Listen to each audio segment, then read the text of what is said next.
এই বছরে পয়লা বৈশাখটা খুবই সাধারণভাবে কেটেছে আমাদের, কিন্তু এই ছোট্ট ছোট্ট আনন্দগুলো, এই দুষ্টুমি আর হয়তো কোনোদিন ফিরে আসবে না। এই বছরগুলো কেটে গেলে ফিরে আসবে না, সেই জন্য একটু ক্যামেরা বন্দি করে রাখছি।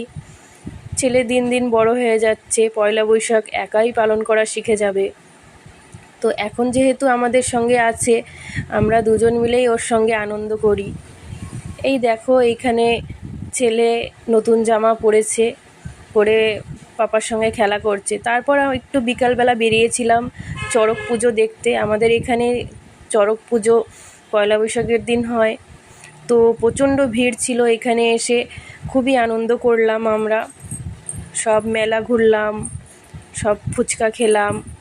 তো আজকে দেখো কত কিছু এখানে কেনাকাটা করা হয়েছে। তো মা পাঠিয়েছে রসমালাই, এখানে যেটাকে কিরসাগর বলা হয়। তারপর এখানে আছে বিরিয়ানি, এখানে আছে জিলেপি, এই কিছু মশলার কৌটোগুলো আমি কিনেছিলাম, মেয়েদের যেই সংসারিক জিনিসগুলো হয়। এখানে আছে মিষ্টি, আর এটা হচ্ছে মাংস কষা। তো বিরিয়ানিগুলো খুলে নিয়েছি, দেখো কত সুন্দর লাগছে বিরিয়ানিগুলো। আমাদের দিনটা এইভাবেই কেটেছে, তোমাদের কিভাবে কাটলো অবশ্যই জানিও।